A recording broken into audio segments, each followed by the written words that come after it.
Si je vous dis ces mots, sang, excréments, virus, déchets nucléaires, rats et cadavres, j'imagine que vous allez être un peu perplexe, dégoûté. Eh bien, accrochez-vous parce que l'ensemble de ces aspects vont être abordés dans la vidéo d'aujourd'hui. J'attends ça depuis toute ma vie, donc c'est tout ce que je demande. Hein. Oui, parce qu'on va voir ce que ça fait d'exercer les jobs les plus glauques du monde. Approchez-vous, mes Alepisaurus ferox, parce que là, notre cobaye va tester pour nous des métiers que personne ne rêve de faire. Dans tous les sens du terme, du plus soft au plus horrible. Que ce soit ses sens, sa santé mentale ou même physique, tout va être mis à rude épreuve. Là, on découvrira des métiers un peu chelous, voire même dégueux, puis on découvrira aussi des lieux et des conditions de travail hyper angoissantes dans lesquelles bossent clairement certaines personnes. Et puis enfin, on découvrira aussi des métiers où les dangers pour la santé, voire la mort, sont omniprésents. Et là, écoutez, on commence plutôt soft avec des métiers dégueux, insolites, mais pas insupportables. Bon, en tout cas, niveau métier glauque, là, je pense que notre cobaye, il va en connaître un rayon. Pour info, il est quand même déjà mineur de fond dans des conditions horribles. Il a même été embauché comme tueur à gages. De manière générale, on lui fait faire des trucs pas ouf. Et du coup, notre cobaye vit chaque expérience comme un projet d'une grande importance. Et pourtant, il lui arrive d'être mal préparé et de découvrir les malheurs qui l'attendent au dernier moment. Mais alors, t'inquiète, mon petit Gustave, on a la solution pour t'aider à te préparer et ça s'appelle Odoo. En fait, Odoo, c'est un logiciel de gestion tout en un qui propose des applications pour faciliter la gestion quotidienne d'une entreprise. Et parmi les applis, il y en a une qui pourrait vraiment lui être utile et c'est l'application Projet d'Odoo. En fait, ça va lui permettre là de mieux planifier ses différentes expériences. Et grâce à cette application, vous pouvez avoir une organisation efficace et une vue globale des projets sur lesquels vous bossez. Notamment grâce à un tableau de bord complet et détaillé avec toutes les étapes personnalisées. En plus, si nécessaire, vous pouvez même changer le type de vue, Kanban, liste, etc. en fonction des besoins. Là, notre cobaye peut aussi créer des listes de tâches ou même planifier des réunions avec ses collègues cobayes pour parler des morts atroces qui les attendent, sans doute, tu vois. Et bon, ce qui est pratique, c'est qu'on peut collaborer en temps réel avec ses collègues, ce qui fait que vous pouvez envoyer des mails via le projet, mais aussi discuter directement avec eux sur les projets en cours via l'ajout de notes, donc hyper pratique. Et surtout, ça permet aussi de tout centraliser sur l'application Projet pour que personne ne rate les infos importantes. Du coup, si vous aussi vous cherchez une application qui vous permet de mieux organiser vos différents projets, quels qu'ils soient, vous n'êtes pas obligé de mourir à la fin, vous pouvez aller checker le site d'Odoo. Le lien est dans la description. Et en plus, la première application est gratuite et à vie, ainsi que l'hébergement et le support. Quant à nous, je pense qu'on peut rentrer dans le dur en voyant les jobs les plus glauques. Bon, pour commencer, on va découvrir des métiers chelous et dégoûtants, mais qui pourtant sont quand même utiles, quoi, tu vois. Par exemple, Syed Mehboob, qui est un Indien de 45 ans, est un cureur d'oreilles ambulant. Alors ouais, en fait, le mec nettoie les oreilles des gens à longueur de journée. Et en vrai, c'est un métier quand même qui est assez courant et plutôt ancien en Inde. En tout cas, si vous passiez le voir, ça vous coûterait 30 centimes d'euros pour un nettoyage standard avec un coton-tige. Ou alors 70 centimes le nettoyage de luxe avec de l'huile de coco. En sachant que là-bas, c'est 2 euros le salaire moyen par jour. S'il cure suffisamment d'oreilles, il devrait se mettre pas trop mal. Ah, je suis bien. Bon, en plus, là, notre cobaye a essayé lui aussi de lancer son business de nettoyeur d'oreilles, mais ça n'a pas trop marché. Et malheureusement, pour les Indiens, la tradition se perd et les médecins indiens ne recommandent pas sa technique, qu'ils estiment pas assez hygiénique. Et donc là, on est face à un métier qui peine à se transmettre de génération en génération, car ça devient vachement moins utile avec les progrès de la société. Et bon, en tout cas, si on reste du côté de l'hygiène, on a aussi tous les métiers qui sont liés aux soins du corps. Par exemple, il existe des gens qui sont payés pour renifler des aisselles. Voilà. Et oui. Ça sent mauvais. Et en vrai, ces personnes-là, ce sont des techniciens de labo qui sont chargés de tester des déodorants. Par exemple, dans une séance d'un documentaire, vous savez, le célèbre médecin Michel Simès s'est prêté au jeu. Là, une technicienne devait alors renifler ses aisselles l'une après l'autre et à l'aveugle pour déterminer laquelle portait du déo. Parce qu'en fait, les fabricants de déodorants utilisent des testeurs professionnels pour vérifier l'efficacité de leurs produits sur des centaines de cobayes. D'ailleurs, ça a un nom scientifique. Attention, c'est sérieux, ça s'appelle le sniff test. Alors là, typiquement, on est dans le cadre d'un métier qui est un peu dégoûtant, mais qui ne peut être fait que par des humains, ou alors par des cobayes comme le nôtre. Parce qu'en fait, aujourd'hui, il n'existe pas de robots qui sont capables d'apprécier une odeur, une texture ou même un goût précis. En tout cas, aussi bien qu'un humain. Si ce job vous intéresse, sachez que c'est payé à peu près 1800 € net par mois. C'est le salaire moyen, quoi. Par exemple, les capacités gustatives de Simon Allison sont sollicitées pour un job très particulier. Parce qu'il s'agit d'un Britannique qui est testeur de bouffe pour chiens et chats, pour la marque Marks & Spencer. Et selon lui, c'est quand même important de goûter la bouffe du chien ou du chat, car en fait, plus ça se rapproche de ce que mangent les humains, et plus les humains seront en confiance pour le refiler à leurs animaux de compagnie. Et d'ailleurs, justement, ça répond à la question, ça a quoi comme goût les croquettes pour chat ou chien? Eh bien, globalement, c'est un peu fade. Il y a des arômes de poulet ou de foie, il y a une texture farineuse, un peu comme des pois chiches. Bref, c'est pas ouf. Notre cobaye, il a testé en plus, et vraiment, c'est pas top quoi. En tout cas, bon, pour conclure, Simon a quand même déclaré qu'il n'avalait jamais la nourriture pour chien ou chat quand il l'a goûté. Il la mâchait juste, ensuite il crachait, il se rinçait la bouche à chaque fois, et puis il mâchait du chewing-gum juste après les tests. C'est quand même bien, parce qu'après s'il va voir sa copine et tout, c'est un peu bizarre quoi. Mais mine de rien, si ça vous intéresse, ça rapporte quand même 3000 balles par mois. J'imagine qu'il n'y a pas beaucoup qui ont envie de le faire. Et d'ailleurs, en réalité, quand il s'agit de soins qui sont apportés aux animaux, l'être humain est souvent sollicité pour les tâches qui sont quand même super ingrates. Là par exemple, les propriétaires de chiens, c'est à vous que je parle. Repensez à la dernière fois où vous avez fait purger les glandes anales de votre chien par votre veto. Et oui, c'est un humain qui fait tout ça. Mais il existe aussi des métiers encore plus chelous et dégueux qui sont liés aux animaux. Et c'est le cas des masturbateurs manuels d'animaux d'élevage. C'est assez clair quoi, voilà, des gens sont payés pour branler des dindons, des poulets ou même des taureaux.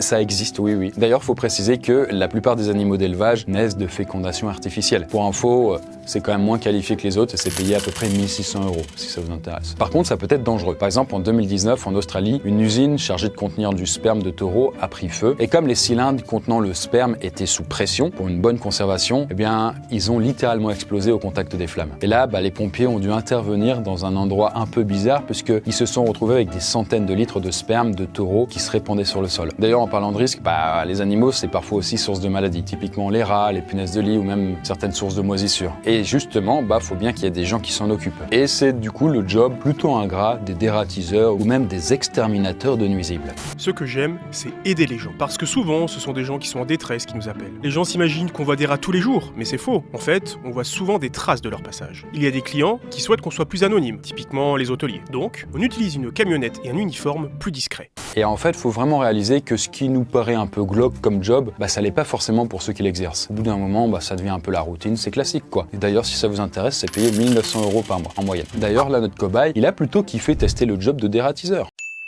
Mais surtout, il y a aussi des métiers qui sont utiles au bien de la communauté et qui ne peuvent être réalisés là aussi que par des humains. Voilà, il n'y a pas encore des robots ou des IA de tous les côtés, quoi. Mais bon, dans notre prochain palier, on va découvrir des métiers encore plus glauques. Car là, ils s'exercent dans des lieux où l'atmosphère est plus sombre et les risques plus importants. Alors, on commence par un métier qui est super dur et c'est celui d'ouvrier d'abattoir.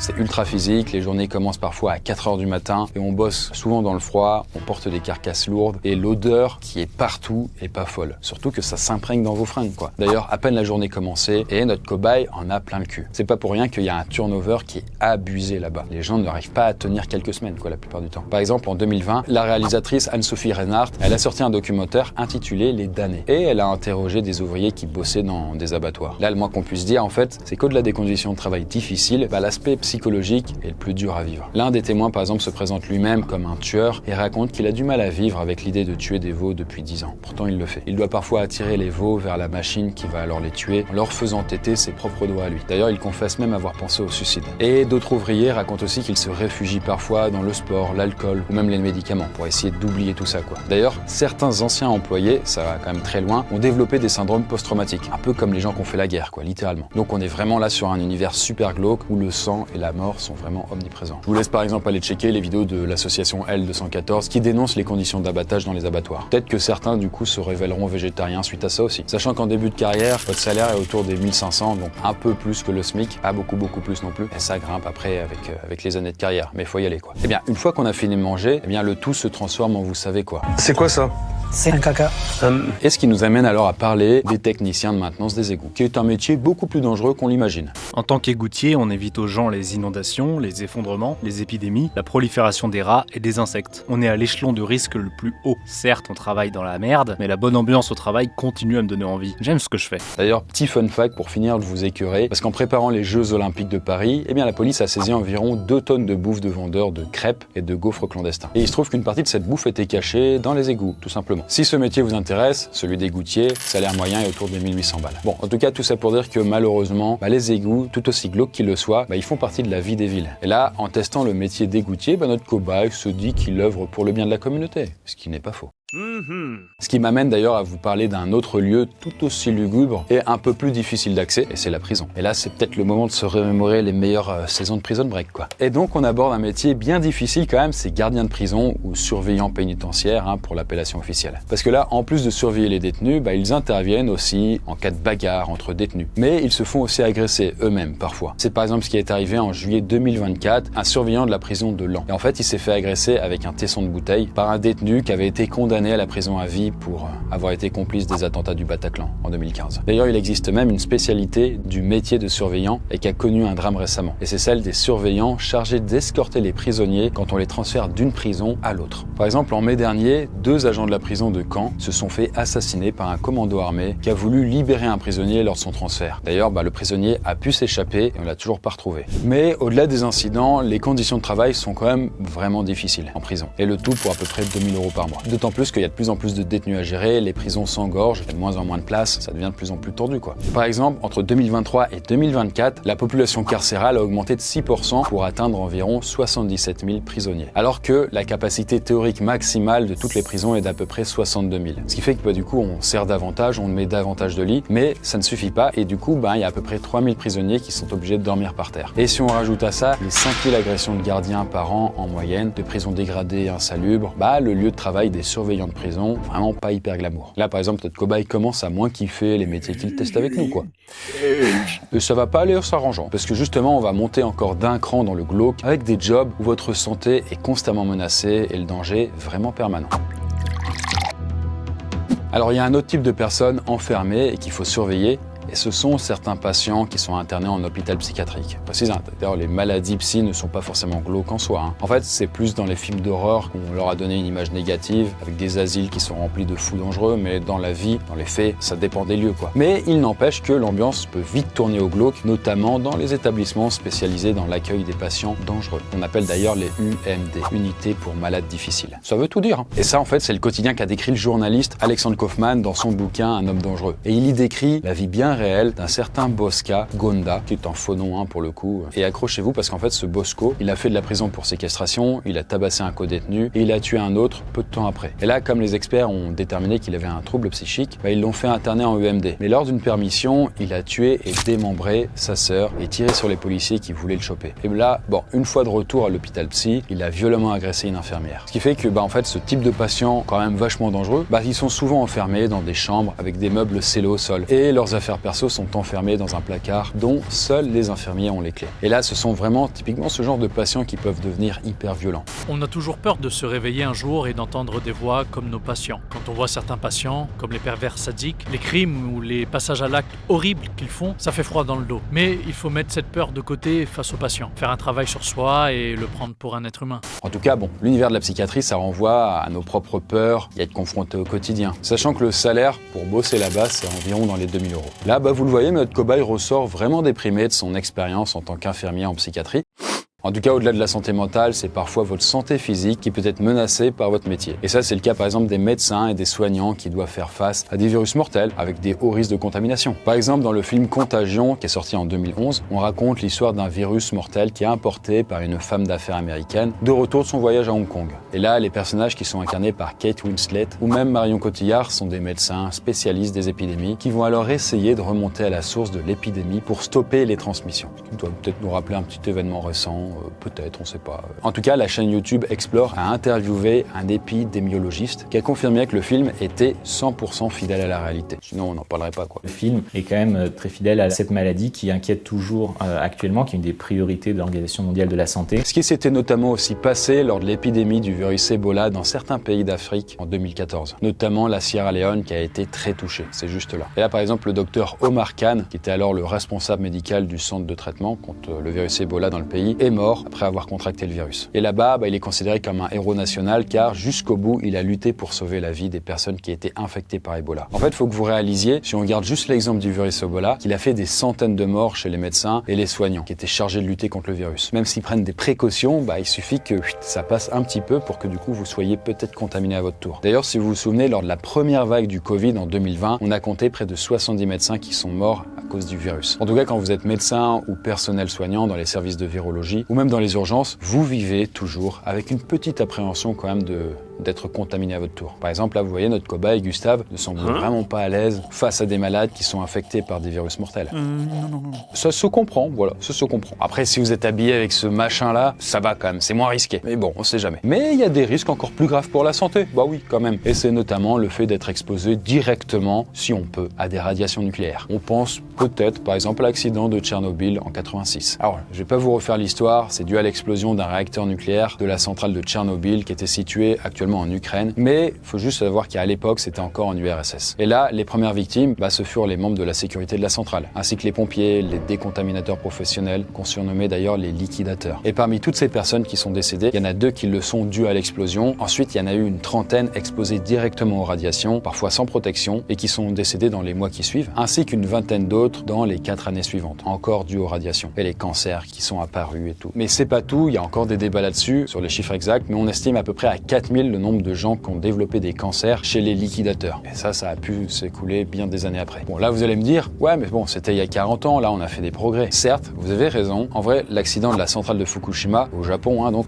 en 2011, aurait en réalité fait 1 mort et 5 malades associés au rayonnement, ainsi que 16 blessés en raison des explosions parmi les employés de la centrale. Mais en tout cas, pas beaucoup plus si on s'en tient aux versions officielles par rapport à tout ce que ça a engendré comme peur en fait dans le monde entier, quoi. Bref, tout ça pour dire qu'il y a des métiers qui vous exposent vraiment à la mort et aux maladies de manière récurrente. Et là, notre cobaye Gustave est un petit peu trauma parce qu'il a vécu. Mais on va maintenant passer à un autre level dans le sordide, avec des jobs où vous êtes vraiment constamment confronté à la violence et surtout à la mort. Bon, vous connaissez le métier de reporter de guerre. Vous savez, les mecs qui sont chargés de photographier ou de filmer des trucs horribles sur les zones de conflit. Et là, vous vous dites qu'à force de voir des morts, ça joue sur leur morale. Et certains sont parfois traumatisés par les horreurs qu'ils ont vues. Il y en a pour qui filmer et photographier des morts, c'est un job à plein temps. Et surtout, ils adorent ça. C'est par exemple le cas du photographe new-yorkais Ouija. Et en fait, dans les années 30-40, le mec s'est fait connaître pour avoir photographié des cadavres de gangsters qui ont été tués par balle. Mais il y a aussi des accidentés de la route ou encore des corps carbonisés de victimes d'incendie. Et en tout cas, lui, pour être sûr d'avoir les photos les plus gore, il vivait dans sa voiture, branché sur les fréquences de la police, pour être le premier sur les lieux du crime ou des accidents. Et en fait, le pire peut-être, c'est que encore à notre époque, les paparazzis qui sont spécialisés dans le macabre, ça existe. D'ailleurs, ce sont les mêmes qui ont réussi à prendre des photos des cadavres de Tupac ou même de Michael Jackson, par exemple. Et à partir de là, ces images ou ces photos sont revendues pour des milliers de dollars à des chaînes de télé, qui là, en fait, s'en foutent de la morale. Ils vont pas dire comment ils les ont eu. Tant qu'ils les ont et que ça fait de l'audimat, ça marche. En tout cas, en testant ce job, notre cobaye Gustave n'a pas eu de mal à trouver des clients pour lui racheter ses photos, clairement. Et parfois, les images, elles finissent sur des réseaux sociaux. Et c'est là qu'intervient un job assez difficile, et c'est celui des modérateurs de contenu. Que ce soit sur Twitter, Facebook ou autre, ce sont des milliers à devoir trier des contenus vraiment limite, voire plus que limite, parce que s'ils se retrouvent là, c'est que ces contenus ont été estampillés par les utilisateurs comme étant too much, on va dire, et donc du coup, on doit trier pour savoir si c'est le cas ou pas. Facebook a des milliards d'utilisateurs, parmi lesquels de nombreux ne savent pas comment utiliser la plateforme. Du coup, il y a beaucoup d'images de pornographie, de zoophobie, de violence et même des images pédographiques. C'est un job monotone après un certain temps. Et vous finissez par être désensibilisé à ce type d'image parce que vous en voyez trop. Et bon, hélas, comme pas mal de modérateurs, notre cobaye finit un jour par craquer et par changer de job. Et là, parmi les contenus horribles qu'on trouve sur les réseaux, il y en a certains qui proviennent aussi de propagande terroriste. Parfois, ça concerne des exécutions d'otages, etc. En gros, ça sert à déstabiliser le pays. Par exemple, si on retrouve des trucs comme ça en France, c'est juste pour effrayer les gens et peut-être les rendre plus sensibles après, voilà. Mais sauf que dans certains pays, exécuter des gens, c'est aussi un métier et c'est celui de bourreau. Par exemple, en Arabie Saoudite, où les exécutions publiques par décapitation sont encore courantes. C'est légal là-bas. Par exemple, en 2023, on comptait environ 170 exécutions. Et ça, c'est le job de Mohamed Saad al-Beshi, qui est considéré d'ailleurs comme le bourreau en chef du royaume d'Arabie Saoudite. Et lui, depuis 1998, c'est son job de couper des têtes avec un sabre. À certains moments où c'était vraiment intensif, il lui est même arrivé d'exécuter jusqu'à 10 personnes par jour. Voilà, il lui arrive aussi de faire des amputations, voire même de couper la main des voleurs. Et le plus insolite peut-être dans cette histoire, c'est que ça lui arrive aussi de demander à l'un de ses 7 enfants de l'aider à nettoyer son sabre après les exécutions. Peut-être pour un peu transmettre la passion familiale, quoi. D'ailleurs, s'il y a aussi un autre job qui est en lien en permanence avec la mort, c'est clairement celui de médecin légiste. Petite dédicace d'ailleurs à Philippe Boxeau, qui est un médecin légiste belge qui cartonne avec ses anecdotes sur TikTok et YouTube. Sa tête est allée heurter l'autre partie de la bande centrale, celle qui est de l'autre côté de l'autoroute. Il a été décapité, sa tête a roulé dans le fossé et on m'a demandé d'aller la rechercher. Et là déjà oui, je réponds à une question que vous posez, mais ouais, ça arrive que les morts se réveillent pendant l'autopsie. Ça choque personne. C'est pas non plus tous les jours, loin de là, mais voilà, parfois ça arrive. Et c'est par exemple ce qui est arrivé à un prisonnier espagnol du nom de Gonzalo Montoya en 2018. Alors de base, il avait été retrouvé inanimé dans sa cellule. Là, les 2 médecins de la prison l'avaient alors déclaré mort. Puis une fois son corps transféré à la morgue, le médecin légiste de garde avait aussi constaté son décès. Vraiment, le cœur ne battait plus, voilà, c'était dead. Mais alors qu'il autopsiait un autre cadavre à côté, il a entendu du bruit dans le casier où était placé le corps de Montoya. Ah, il se dit mais c'est quoi cette merde? Il a ouvert alors le casier et il a vu que le sac mortuaire bougeait. Et là, en l'ouvrant, il a découvert que Montoya était vivant. En fait, il semblerait qu'il avait juste fait une crise de cataplexie, qui est en fait un trouble qui fait tomber dans les pommes et fait se raidir tous les muscles. D'où là la confusion avec les toubibs. Au-delà des anecdotes insolites, ça reste quand même un métier compliqué. On est constamment confronté à la mort, à des gens morts même, on peut le dire. D'ailleurs, les cadavres sont parfois en très mauvais état. Il y a à peu près un tiers des autopsies qui se font de nuit. Mais bon, heureusement, un médecin légiste, c'est très bien payé. C'est à peu près 7 000 € en moyenne par mois. En même temps, il a fait médecine, donc